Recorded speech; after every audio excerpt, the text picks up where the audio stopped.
Bismillahirrahmanirrahim. Assalamualaikum warahmatullahi wabarakatuh. Hello everyone, my name is Husnul Khatimah, and on this occasion I want to present about one of the technique of teaching reading comprehension. Yes, this is SQ4R technique. SQ4R is a method for reading text that will help you absorb the information you are studying. It's a strategy that applies your sense and allows you to actively engage by translating the text into your own words. The SQ4R stands for 6 steps that help to guide us through our textbook and other read information. So, what are the 6 steps? There are S for survey, Q for question, R for read, R for record, R for recite or respond, and R for review. Okay, let's see the explanation of these 6 steps. The first one is survey. It means survey the information that we read. In this step, you can take note of keywords, titles, and themes. Review the table of contents, subheading, as well as the captions beneath any photos, charts, maps, or graphs.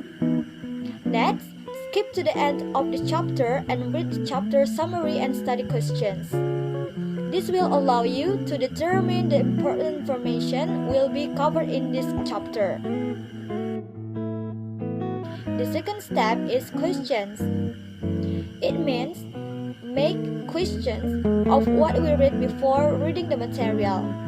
Create questions based on what you observed during the first step.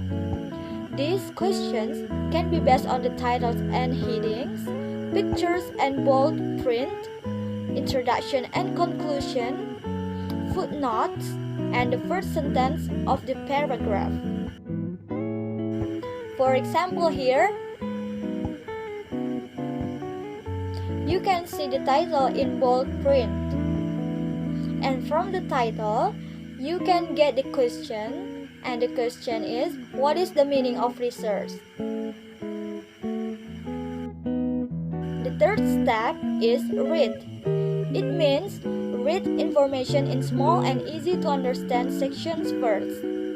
Don't take in too much information at once. You can do this step by engaging in active reading by thinking about your questions and trying to find answer in the text. Or reread the passages that you don't understand and connect any graph or chart to the information being read. Or you can also focus on one passage at a time and make sure that you understand what is written. The next step is record. Now, we have read the material or chapter and understand it.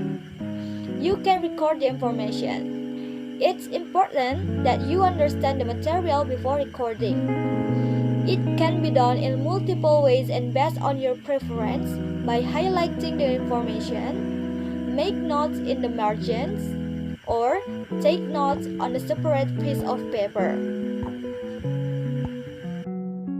After record your understanding, it's time to respond or recite. Answer your question using your own words. If you can answer this question fluently, you will be able to recite those answers later. You can try to summarize what you have just read, making special note of any key concept or terms. If you cannot answer your original question, reread the section. You may also find that your original question was not applicable and needs to be changed. Okay, the last step is review. Once you are finished the entire chapter, read over your notes and use the questions you created to quiz yourself. Try to reciting your answer as another way to remember the information. And if you review your notes on a weekly basis, you will find it much easier to study when it comes time for exams.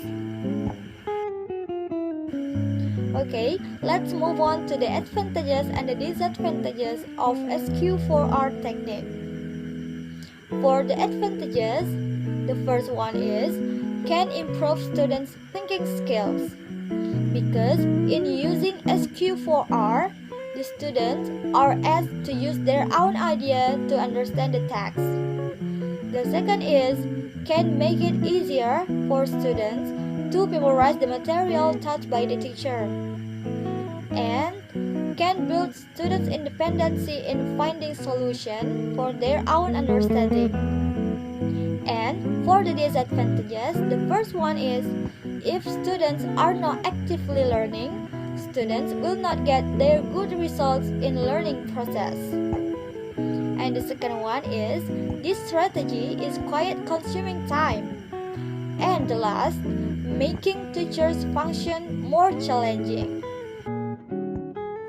Okay, I think that's all for my explanation about the SQ4R technique for teaching reading comprehension. Thank you for your attention and thank you for watching. Assalamualaikum warahmatullahi wabarakatuh.